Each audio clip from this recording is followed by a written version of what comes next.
think the country, between COVID and what happened in September with the World Trade Center, two events that changed America very much for the worst, very much for the worst. And I often think of it because 9/11 certainly changed everything. I mean, we went off on these crazy wars, which we should never have been part of. The whole country became a lot more paranoid and insular and dangerous, really. The growth of the Republican Party with their emphasis on violence and crime and all that. And the mentality, people never felt as safe again. And then COVID, which had just a massive influence and still has. I mean, I started out with COVID with 21 employees, great office set up, lovely situation. Everybody was good friends. And by the end of it, we were all working from home with almost no mental or physical contact with anyone. Yeah. And it transformed people's lives, They never got over it, and they're still not over it.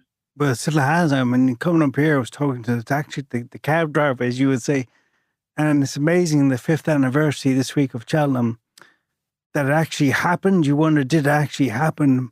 But the way we live now as a result of it has changed life forever. It has. And on the 13th of March, we had a big event at the New York Athletic Club. We had 400 people booked. Rough spot, the New York Athletic Club.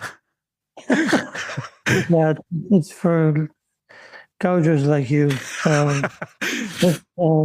It was, the morning of the event, people just said, "We're not going. We're going." And there was like a pall of fear cast over the city. You went outside, it reminded me of 9/11. There was nobody on the street. Yeah. Nobody. And I remember that image from 9/11 going out of my apartment and just like a bad movie where the world gets destroyed. It felt like that. Yeah, Ridley Scott couldn't have written anything like that at all. It's very frightening. And so now you think, did it ever happen? People have just moved on in some ways as if there was no COVID, and 9/11 has changed life for everybody traveling. So the legacy is there. Somebody said to me, there's only 25% of the people living in New York were there for 9/11. I mean, it just shows what kind of a city it is. People move in and out in their thousands.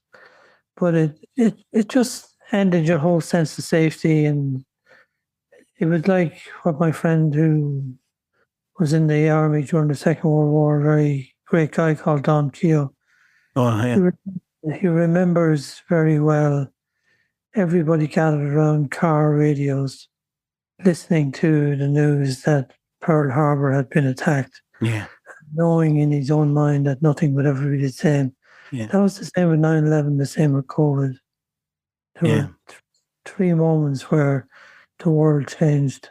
Are you positive about this place now, given where events are? It's not a trick question, but this week has highlighted it for Irish people anyway, how important that relationship could be or not be. So it's very different now, as you were saying. Yeah, I mean, the community remains strong. It's a different community. We're now much more into the Irish American because the Irish born are not there anymore. And, things like the Irish Art Centre are great monuments to the younger generation. And there certainly is a tremendous liking and still interest in Irish culture. But, the great days, the days when we took part in the peace process, played a major part here in America in the days of the Morrison visas, the days of the Donnelly visas. That's all gone now. That's not going to ever get repeated. And there's a certain sense of, the Irish took it so far, but it's impossible without a new stream of people every few years. Organizations just atrophy and go out of date. But you must find it particularly difficult to comprehend, given your closeness to people like the Clintons, your position in the Irish community, the work you've done in the North. I mean, it must be a very bizarre situation to see all that the plan in front of you just disappear in a new era where nothing really matters like that anymore. Well, thanks for cheering me up. No, but I look at it and say, because you and your brother's a politician, like go into politics with positive public good, and it must be depressing to see the world change before your very eyes so dramatically. Yeah, it is. I mean, when we became involved in the peace process and when we won the visa for Jerry Adams, and I knew that was the day that the whole thing was going to change forever. Irish America played a very powerful role there. But you could argue that, that was something that reached a successful conclusion. There was nowhere else to go with it. But with immigration, I feel very, very strongly that, and this is where I would probably surprise people. I think Trump will be good for immigration. I don't think in the short term he's going to be good for immigration, but I think there's going to be such a shortage of people and such a shortage of skill within the next 2 years that they're going to have to revisit the whole immigration issue and do the right thing, which is put together proper immigration reform. You think that will happen? I do think that will. I do, because it's inevitable, because they don't have enough people in the workforce. And I had a conversation yesterday with a guy who's relatively high up in the Republican Party, and he said, just keep an eye on it. They're already talking about merit visas given to people with higher educations, perhaps in other countries or whatever. But I think there's still a significant move to be made on immigration.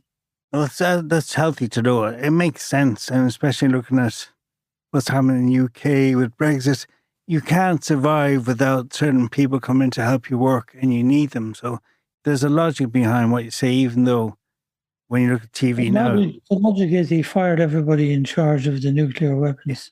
I mean... I mean, the amount of ignorance, but not to get into that too much, the one positive thing I do take, and I have a good track record in predicting things in Irish America, I think there will be another chance with immigration. Yeah. And politics, do you think that was your calling? Do you miss, is that something within the family? Obviously, your brother was in politics. Public service is something, obviously, you're all drawn to, is it? Yeah, we got that from my father, who was a very committed man to... we were living in Tipperary at the time, and, he joined every organization imaginable. Yeah. Voluntary community groups and all that. So we grew up in a house where the idea of going out and visiting people in old folks' homes and all that was very much ingrained in the character. So it's a great feeling, and you know it yourself, to make somebody happy who, either through contact or keeping in touch with, because it can be a very lonely old country, America, for people. Exactly. And, yeah. I think that's one of the things I worry about. The 80s generation, which is me, is now at the retirement age. And I know from talking to the Irish centres that there are an awful lot of shut-ins, people who maybe never made it back to Ireland or didn't do what successful people did, just worked. Yeah. Whatever construction job they could get or whatever. So I think there's a whole issue there as well.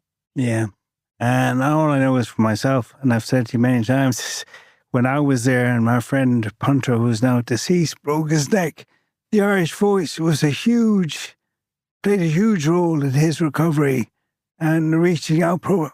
And people forget how important that is, to people. Well, I mean, the lack of community papers, not just the Irish Voice, but in every small town in America, there was always a newspaper, and the newspaper was the guarantee against the kind of fascism and groupthink that Trump and these guys are pushing, where somebody would just show up at the local board planning meeting or some other civic forum and write a story about it and uncover something or make something work better.